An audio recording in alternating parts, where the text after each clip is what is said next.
सुप्रभात बच्चों ये है सूरदास के पद। बच्चों सूरदास के पद में सूरदास जी ने ब्रज भाषा में अपने काव्यों को लिखा है। बच्चों श्रृंगार रस आप जानते हैं, श्रृंगार रस के दो भेद होते हैं, एक सब वो होता है मिलन का और दूसरा वियोग का। और इस पद में उन्होंने वियोग का वर्णन किया है।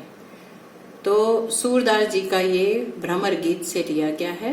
बच्चों इसमें सूरदास जी ने लिखा है, ऊधो तुम हो अति बड़ भागी, अपरस रहत स्नेह तगाते, नाहिन मन अनुरागी, पुरैन पात रहत जल भीतर, तारस देह न दागी, ज्यों जलमह तेल की गागर, बूंद न ताको लागी, प्रीति नदी में पांव न बोर्यो, दृष्टि न रूप परागी, सूरदास अबला हम भोरी, जो गुर चीटी जो पागी। बच्चों इसमें सूरदास जी ने वर्णन किया है जब कृष्ण जी मथुरा चले जाते हैं और वहां पे जाके रुक जाते हैं। उन्होंने गोपियों से आने को कहा था, परंतु गोपियों के पास वो नहीं आए और उन्होंने किसको भेजा? उद्धव को, अपने मित्र उद्धव को भेजा कि जाओ और गोपियों से ये कह दो कि अब मैं नहीं आऊंगा, वो मुझे याद ना करें और वो अन्य देवता का स्मरण कर लें।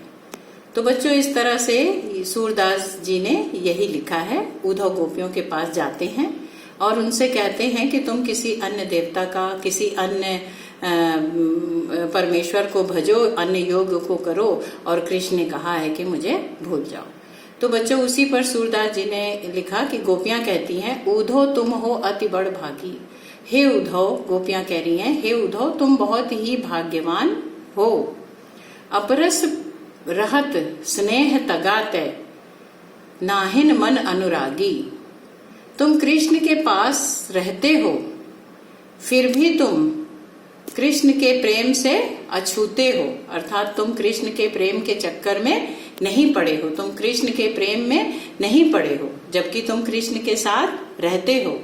अपरस रहत स्नेह तगाते, नाहिन मन अनुरागी। तुम कृष्ण के साथ रहते हो, फिर भी तुम्हारा मन कृष्ण के अनुराग में, कृष्ण के प्रेम में नहीं पड़ा है। पुरैन पात रहत जल भीतर, तारस देह न दागी। जैसे पुरैन मतलब कमल का पत्ता जल के भीतर रहता है, तारस देह न दागी, परंतु जल का उसके ऊपर कुछ भी असर नहीं पड़ता, एक भी दाग उसके कमल के पत्ते पर नहीं पड़ता। ज्यों जलमा तेल की गागर, बूंद न ताको लागी।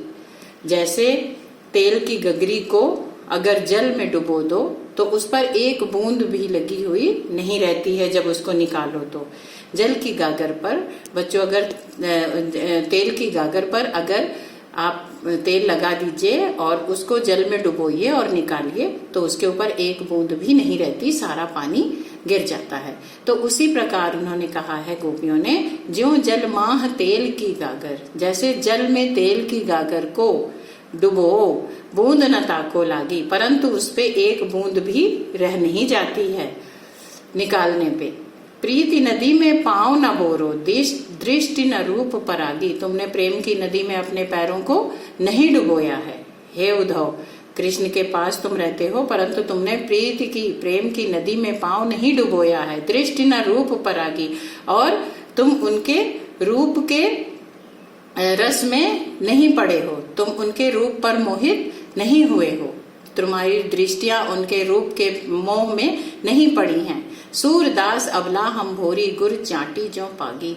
सूरदास जी कह रहे हैं कि गोपियां कहती हैं कि हम तो अबला हैं, हम असहाय हैं, हम तो भोली हैं, भोरी माने भोली, हम तो भोली हैं।